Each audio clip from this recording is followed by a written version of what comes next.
Jared Walker believes that a medical emergency shouldn't be followed by a financial emergency. After watching his family go through a medical crisis, Jared founded $4, a national nonprofit that crushes medical bills by empowering patients and advocating on their behalf. Here today to share more about $4 and teach us about charity care, medical debt, and how you can overcome expensive hospital bills is Jared Walker. Jared, welcome to the show. Hey, thanks for having me. Appreciate it.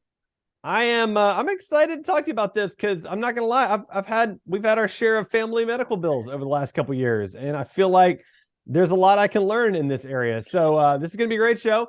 Let's start off. Tell me a little bit more about your story and how you founded and why you founded $4. So yeah, I started $4.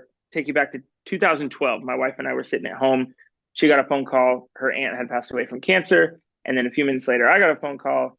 My cousin had gone into labor, 7 weeks premature. Baby needed a heart surgery to live. So both of our families, same time, same hour, were hit with medical crises. And I remember talking to my mom, and I, she's saying, I don't know how, we're going to pay for it. And that was the conversation.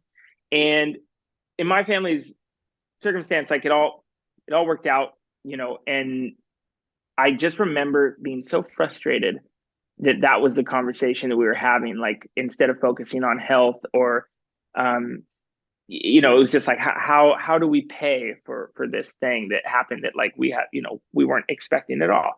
And I wanted to help people in that situation. How can we hopefully relieve the financial burden that comes from a medical crisis? So I started Dollar for Portland, actually. So I grew up in Portland, Oregon, and the whole idea was that we would crowdfund to help people pay medical bills. And I started, putting up these little campaigns, getting people to sign up for small reoccurring monthly donations. And every month we'd pool the money together and pay medical bills for people in our community. So it's very grassroots. And a few years go by and I'm doing this work, and it's kind of like a side thing, and having fun trying to grow this organization. And I run into this attorney, and he asked, hey, have you ever read 501R, and do you know about charity care and financial assistance? And I'm sitting there like, I have no idea what you're talking about.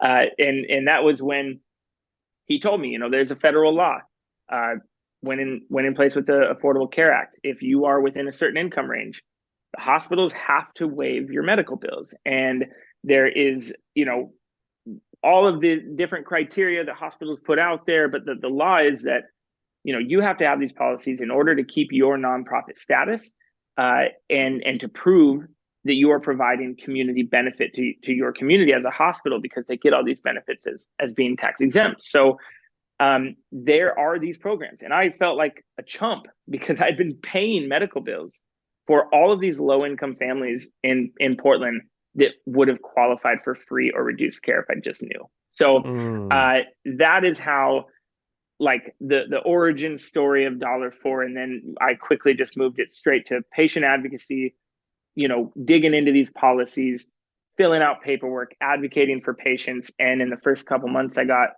$1 million in medical bills to disappear for people in the Portland metro area. And I thought, okay, this works. It's real. Why doesn't anyone know about it? So that is where I was shouting from the rooftops, trying to figure out, why doesn't anybody talk about this? So I got on TikTok. I made a 60-second video that told people what charity care was, and it blew up. And here we are today. So that's kind of the story. What? So when you say the TikTok video blew up, I want to, like, what is that? What are the numbers for that? How many views do you have? I gotta know. So it's funny. I mean, we're probably at like 30, 40 million views but it's because of, like, so, posted on TikTok, and then it gets 1 million views, and I'm like, what the heck? Then TikTok takes it down for, like, violating, whatever terms of service. And then it gets put back up. And then it gets, when I, repost, it gets another, 1.5 million views. And then somebody posts it to Twitter.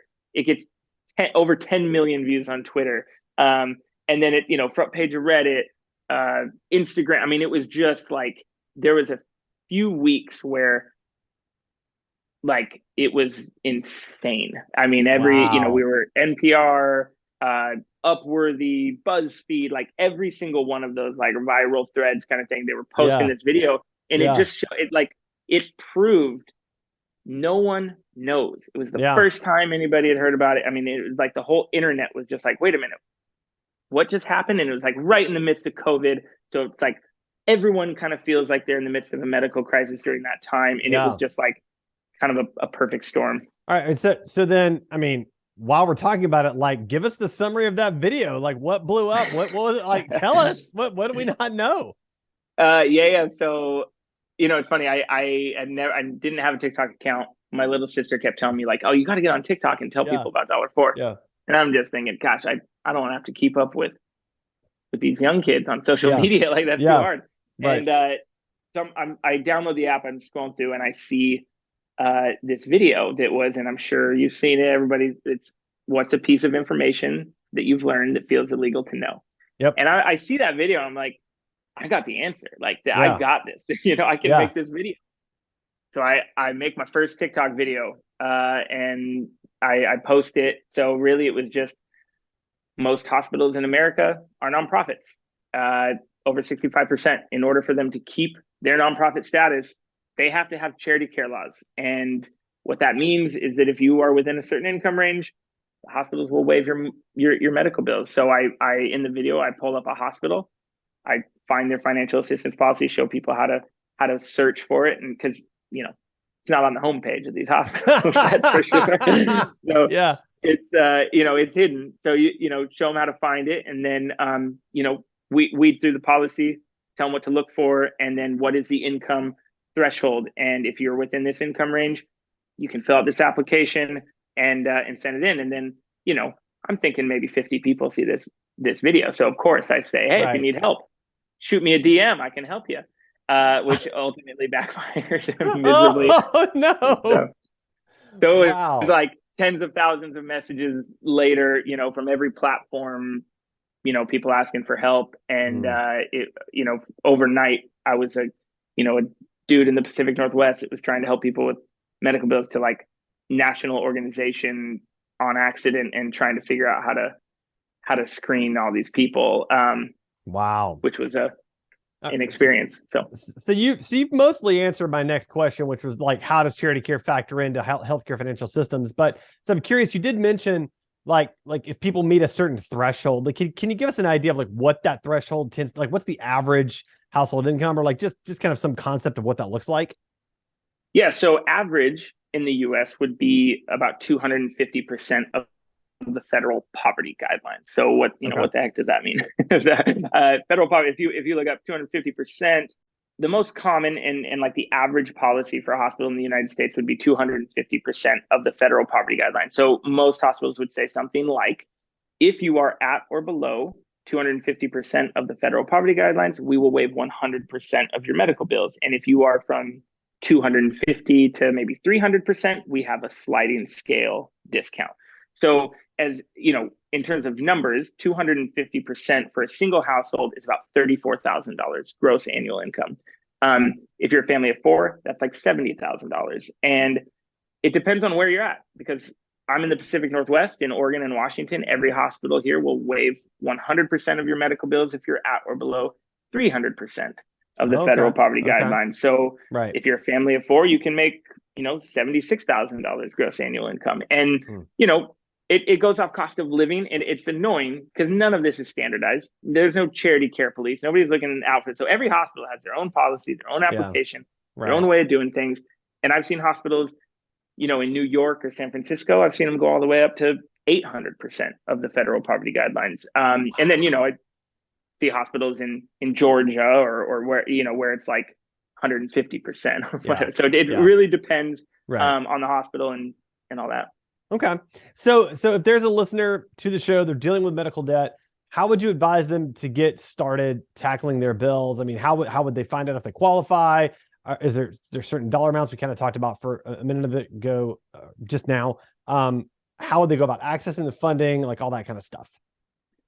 Yeah. So number one, I would say, hey, there's no shame in this. Everybody, there's so many people um, that avoid medical care because they can't afford it.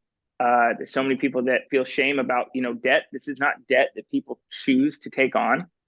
This is something where you get a medical crisis and you don't need to feel shame about applying for these services, and this is why they exist. And then I would tell them, you can always go to dollar4.org/help. We have an eligibility screener that can tell you immediately what you're eligible for at your hospital.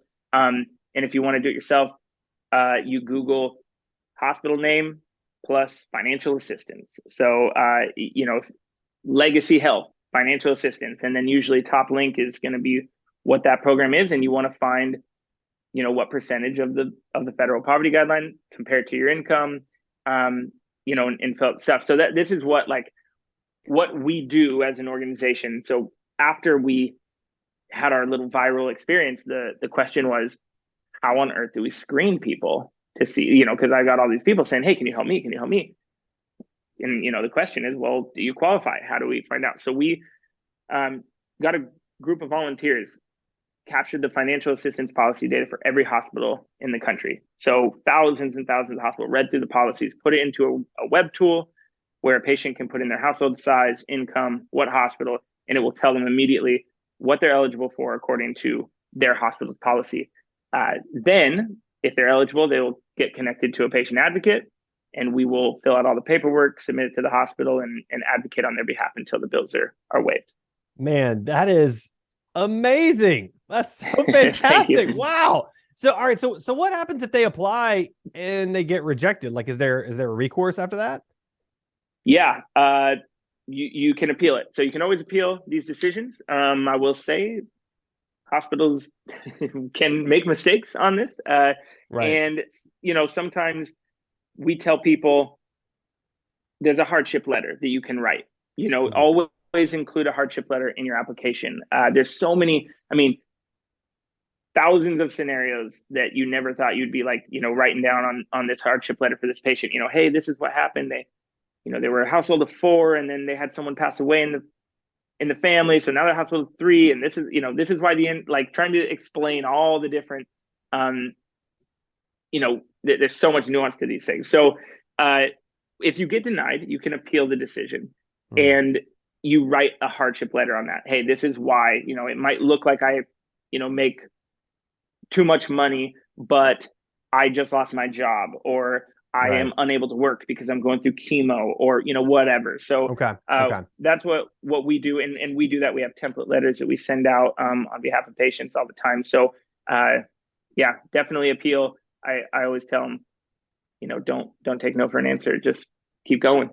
And just keep appealing. Yeah. You have the opportunity. Why not do it? So on this show, we talked to my clients typically who have overcome a large amount of debt, consumer and medical debt, through MMI's debt management programs. How can the work that you do at $4 help people in tandem with the credit counseling services that MMI provides?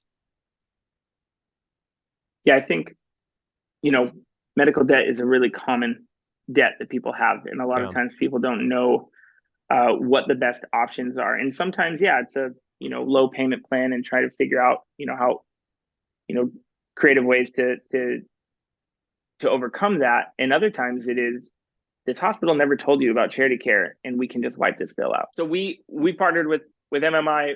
We are an organization that loves to get referrals from other organizations that are, helping a similar population. And if that is you, if you are, struggling with hospital bills, you can go to dollar4.org/MMI. We've partnered to help people in this situation. It goes right to our eligibility screener.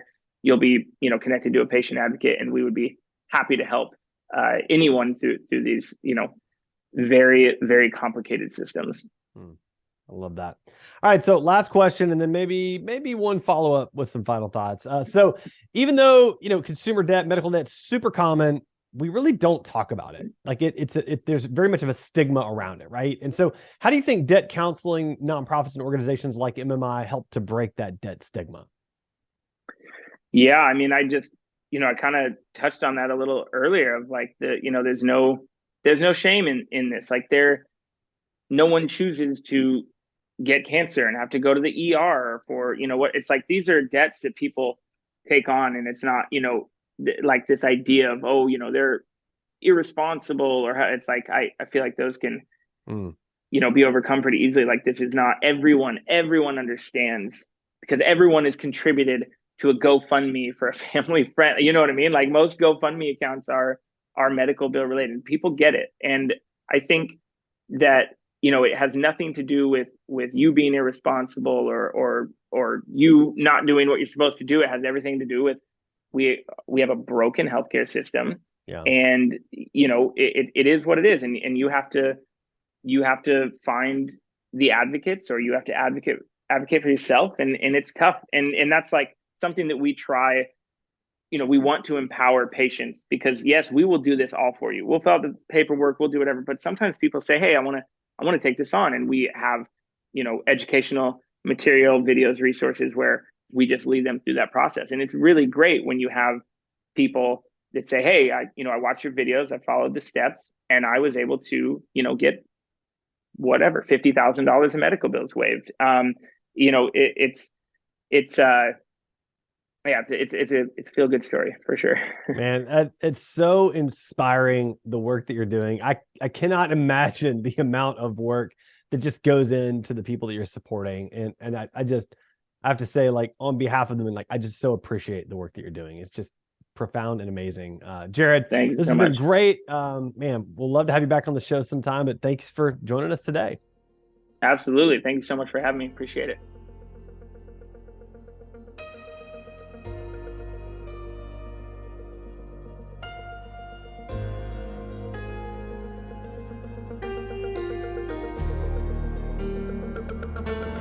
Thanks for listening to this episode of Long Story Short, brought to you by Money Management International. To learn more about how MMI helps people from all walks of life get unstuck and out of the vicious cycle of debt through personalized solutions that inspire hope, visit moneymanagement.org. This episode was produced by Edgewise.media. Script writing and production by Clara Jennings, editing by Brandon Ellis, and show hosting by me, Adam Walker.